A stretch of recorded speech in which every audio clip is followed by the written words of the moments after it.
On the contrary, I made many new friends, so it was really fantastic. Did you feel sexy and attractive with no hair?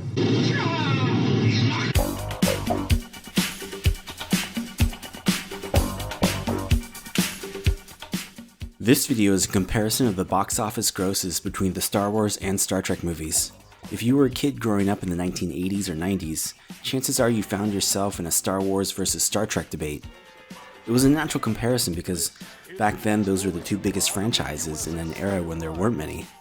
Also, they both have star in their titles, and that's how 10-year-olds think.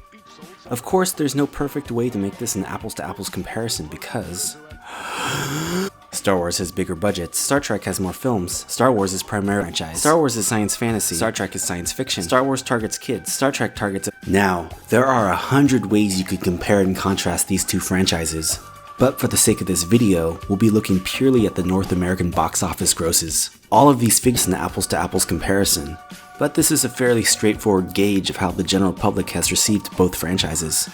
So, on we go. I'm gonna cut to the chase. Everyone knows that Star Wars is more popular.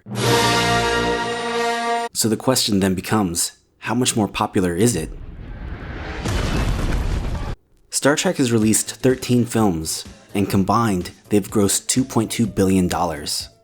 Star Wars, with 9 theatrical releases, has grossed a combined $6.1 billion. I'm not even including the animated Clone Wars movie because that was essentially a pilot for a TV series. Let's see what things look like in a more granular level. Back in the late 70s, Star Wars hadn't yet left Star Trek in the dust.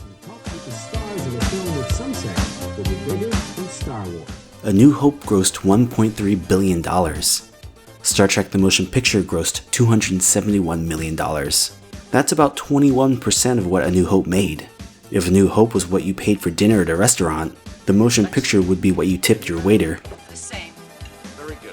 In fact, A New Hope alone grossed more money than all of the original series cast movies combined. The highest grossing Star Trek movie is the 2009 reboot, which made $288 million. And it doesn't even come within sniffing distance of the lowest grossing Star Wars movie, Attack of the Clones at $420 million. Since I mentioned the prequels, which are regarded as the worst segment of the Star Wars franchise, compared to the prime timeline Star Trek movies, that's the 10 films between the motion picture all the way up to Nemesis, which many fans still consider real Star Trek. Star Trek actually comes out on top. Yes! No, just kidding. Even the worst of Star Wars has grossed more than the red meat of the Star Trek franchise. And that's 3 films from Star Wars compared to the 10 films from Star Trek. The closest Star Trek comes to a win is that the Next Generation films combined barely surpass Attack of the Clones. I'll close with this. As of Sunday, December 17th, The Last Jedi has an estimated gross of $220 million.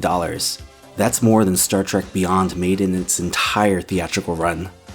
Well, that's just typical. So I'll wrap it up there. This is just a fun exercise and ultimately doesn't mean anything. Star Wars are big movie events, with each installment spending years in development before it's ready for release.